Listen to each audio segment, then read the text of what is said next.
avoid drinking water out of plastic bottles, avoid drinking tap water. If you're drinking tap water every single day, if you're drinking water out of plastic bottles every single day, then again, this could have a negative effect on your overall health. I'm sure the gut microbiome as well. And also the thyroid too. Being well hydrated can definitely play a role in the human gut microbiome. And of course, you need a healthy gut to have a healthy thyroid.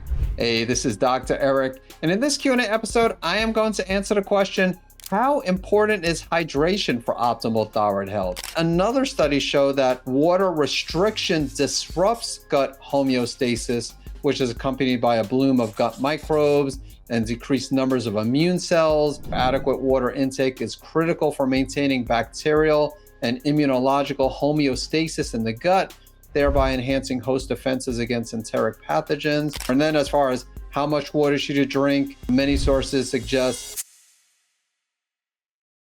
I'm going to tie this into the gut. As if you haven't noticed, the theme of this month has been talking more about the gut thyroid connection.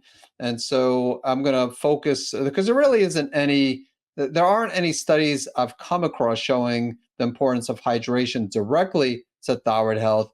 But there are a few studies showing how water specifically can play a big role in the gut microbiome. So, and I'll definitely include the studies I found in the show notes, which you can check out by visiting savemythyroid.com. So one study, the conclusion showed that the results indicate that drinking water may be an important factor in shaping the human gut microbiome, and that integrating drinking water source and intake as covariates in future microbiome analysis is warranted. So again, this one showed that being well hydrated can definitely play a role in the human gut microbiome.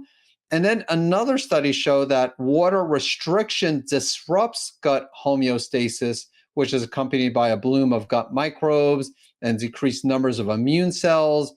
And taken together, adequate water intake is critical for maintaining bacterial and immunological homeostasis in the gut, thereby enhancing host defenses against enteric pathogens.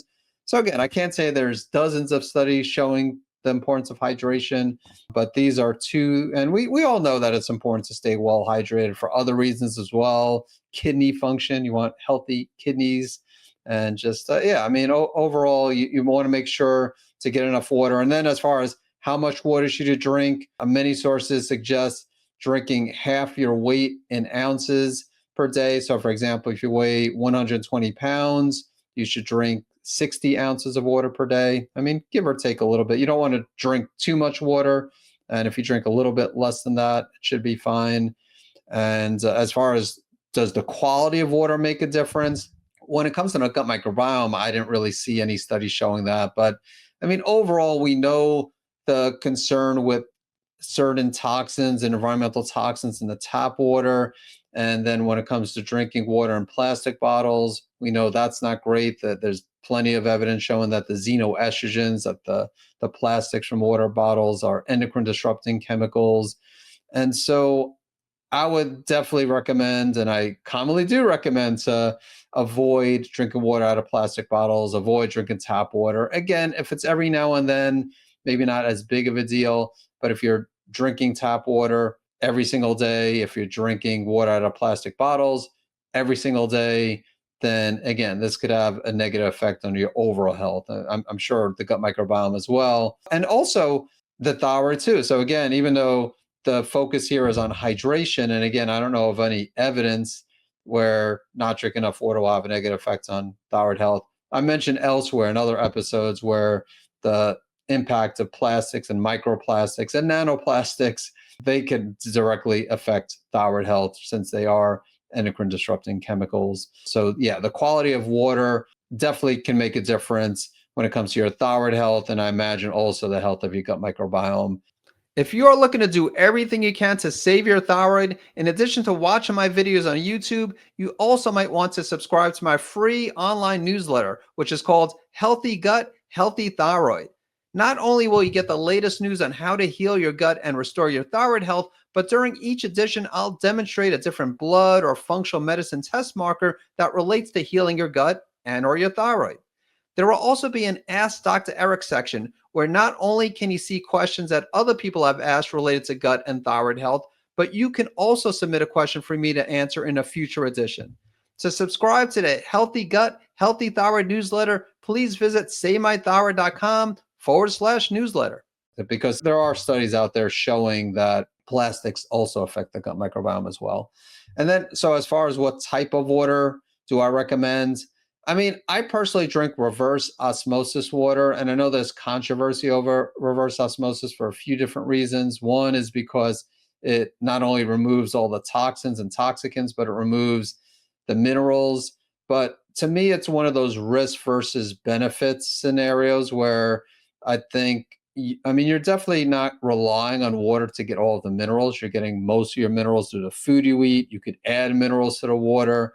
Whereas if you're relying on another source of water that keeps the minerals, but also not getting rid of all the toxins or toxicants, to me, the risk of being exposed to those toxins and toxicants, to having that increased toxic burden, that's a greater risk than not getting minerals from the water. I mean, I also drink some spring water out of a glass bottle, so Mountain Valley Springs. I don't drink a lot of it. It's not like I'm drinking like a liter per day of that, but you could do that. You could alternate if you're concerned about just drinking reverse osmosis.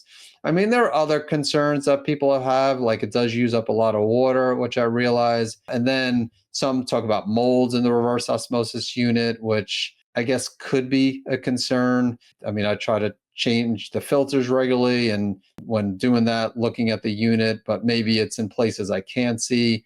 And it's not perfect. I don't know if there's really a perfect way of filtering the water. One might say, well, just drink spring water out of a glass bottle, because again, that's how we should be drinking water from the springs. And maybe we should all be just drinking Mountain Valley Springs or other types of spring water. So I'm not going to argue against that.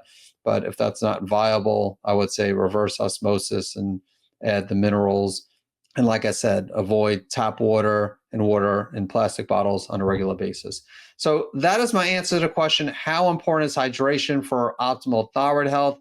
Again, not a lot of research, not really any research that showed that optimal hydration is important directly for thyroid health, but a couple of studies that I mentioned showing that drinking enough water is important for optimal gut health to have a positive effect on the gut microbiome. And of course, you need a healthy gut to have a healthy thyroid.